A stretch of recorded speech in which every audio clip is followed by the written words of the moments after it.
13 जून 1943 को नेताजी सुभाष चंद्र बोस जर्मनी से टोक्यो पहुंचे और उपमहाद्वीप से ब्रिटिश शासन समाप्त करने के अपने लक्ष्य का उद्घोष किया। उन्होंने ब्रिटिश उपनिवेश के पूर्वी क्षेत्रों पर आक्रमण करने की योजना बनाई और इसके लिए 2 जुलाई को सिंगापुर गए। अक्टूबर 1943 में सिंगापुर के प्रसिद्ध कैथे सिनेमा हॉल में सुभाष चंद्र बोस ने स्वतंत्र भारत की अस्थायी सरकार के गठन की औपचारिक घोषणा कर दी।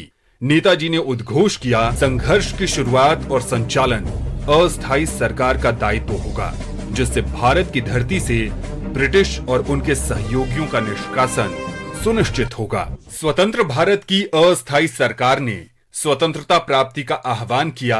नेताजी सुभाष चंद्र बोस के नेतृत्व में इंडियन नेशनल आर्मी के योद्धाओं ने ब्रिटिश साम्राज्य की नींव हिला दी। आज हम गांधीवादी स्वतंत्रता सेनानी नरुथनाथ का भी स्मरण कर रहे हैं, जो 13 जून 1930 को शहीद हुए थे। गुजरात के सूरत जिले के नरुथनाथ ने मई 1930 में धरसाना नामक सत्याग्रह में भाग लिया था। 1930 के नमक सत्याग्रह के दौरान जब गांधी जी ने धरसाना सॉल्ट वर्क्स पर छापा मारने का निर्णय लिया, तो उन्हें वायसराय लॉर्ड इरविन को पत्र लिखा और उन्हें अपनी योजना की जानकारी दी। गांधी जी को 4 मई 1930 को गिरफ्तार कर लिया गया और पूना के निकट हिरासत में रखा गया। हालांकि गांधी जी की योजना के अनुसार धरसाना सत्याग्रह आगे जारी रहा। 76 वर्षीय सेवानिवृत्त न्यायाधीश अब्बास तैयब जी ने कस्तूरबा गांधी के साथ मार्च का नेतृत्व किया। तैयब जी और कस्तूरबा गांधी दोनों को धरसाना पहुंचने से पहले ही गिरफ्तार कर लिया गया और 3 महीने जेल की सजा दी गई।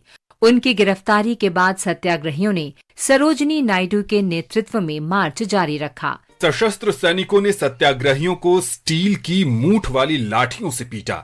नरुथनाथ सहित बड़ी संख्या में सत्याग्रही बुरी तरह घायल हुए। चोट की वजह से 13 जून 1930 को नरुथनाथ की मृत्यु हो गई। आज हम स्वतंत्रता सेनानी गनीसी सिंह का भी स्मरण कर रहे हैं, जिन्होंने 1857 में आजादी की पहली लड़ाई में भाग लिया था।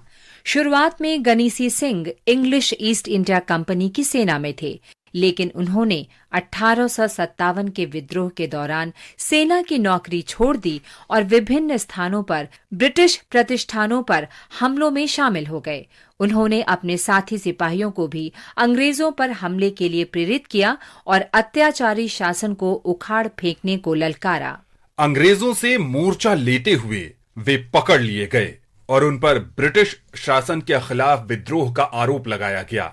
उन्हें आजीवन कारावास की सजा सुनाई गई और अप्रैल 1858 में बॉम्बे से अंडमान द्वीप भेज दिया गया।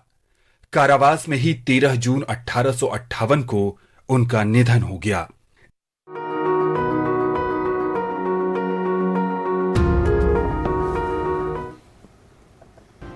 और आइए अब नया सवेरा में बात करते हैं मौसम की।